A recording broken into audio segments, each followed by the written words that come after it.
Cara setting router N200 Totolink N200. Pertama connect ke WiFi dulu. Nah, connect WiFi. Setelah connect ke WiFi, masuk ke router, ketuk di sini untuk login ke jaringan. Setelah itu ini tampilannya router Totolink, username admin, tulis admin kecil semua, passwordnya juga admin kecil semua. Terus habis itu login. Terus quick setup, ini untuk setting itu ya, setting modem anyar pokoknya. Ini PPOE. Kalau settingan PPOE, username diisi nama pelanggan yang sudah disetting ke Mikrotik. Username PPOE biasanya apa, terus passwordnya juga harus sesuai, besar kecilnya sama spasi harus sama persis. Habis itu di next. Nah, ini kalau settingan statik IP address, ini isi nomor IP address yang disetting atau dikasih dari Mikrotik. Biasanya 10.10.10.10.1. Ini yang jelas ini diisi IP addressnya Mikrotik. Terus ini 255.0.0.0. Biasanya juga 255.255.255.250. Terus gateway, ini gateway-nya diisi IP dari Mikrotik. Kalau dari IndiHome ya diisi dari IndiHome 192.168.1.1. Nah, ini gateway-nya silahkan mau diisi tergantung settingan Mikrotik berapa gateway-nya. Terus DNS server ini 8.8.8, bisa juga 8.8.4.4. Terus habis itu di next gitu aja. Nah, ini kalau settingan PPOE status. Terus untuk ganti setting WiFi seperti ini.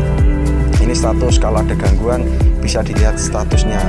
Nah, kalau warnanya merah ini itu internetnya tidak bisa biasanya kabelnya ada yang putus atau settingannya itu ada yang keliru, ini disconnect. Nah, ini kalau normal ini tulisannya biru connecting gitu. Nah, kalau ada gangguan bisa dilihat status itu. Terus ini untuk setting WiFi ini SSID itu namanya WiFi. Ini diklik aja terus diganti nama WiFi ini mau dikasih nama apa gitu. Terus untuk ngasih itu password WiFi, nah ini encryption itu diganti WPA2 ya. Terus ini diisi passwordnya, password minimal harus 8 digit, boleh angka, boleh huruf, boleh campur, yang penting minimal harus 8. Terus ini limit klien ini biasanya ini kita batasi satu rumah itu berapa orang gitu.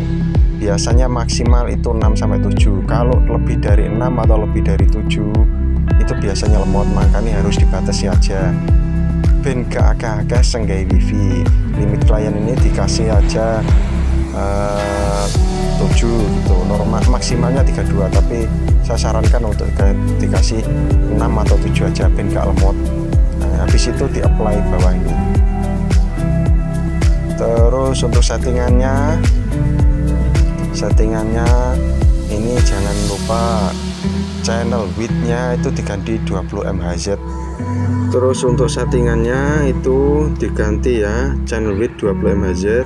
Terus regionnya diganti Indonesia.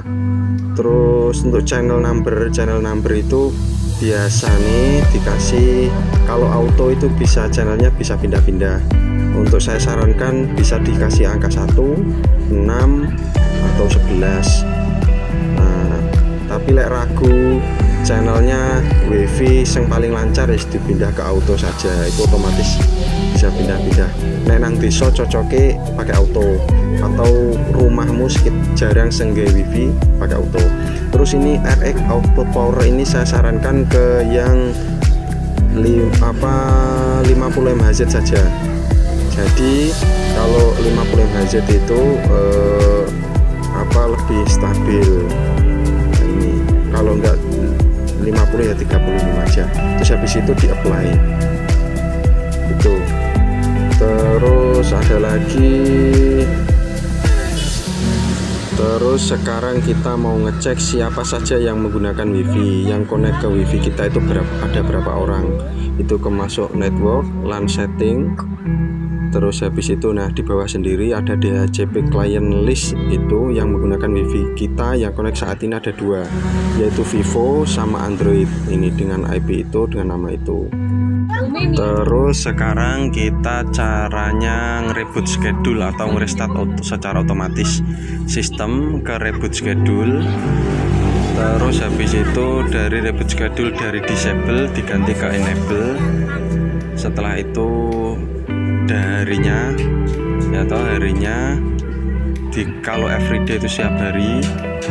Nah silakan tentukan mau setiap hari atau beberapa hari. Enaknya saran saya seminggu diganti ke 3 hari saja. Kalau saya biasanya seminggu tak restart 2 hari, di hari Minggu dan di hari Jumat.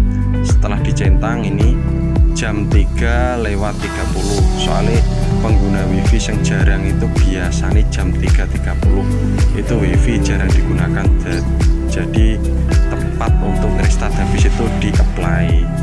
Setiap habis nyeting jangan lupa di apply.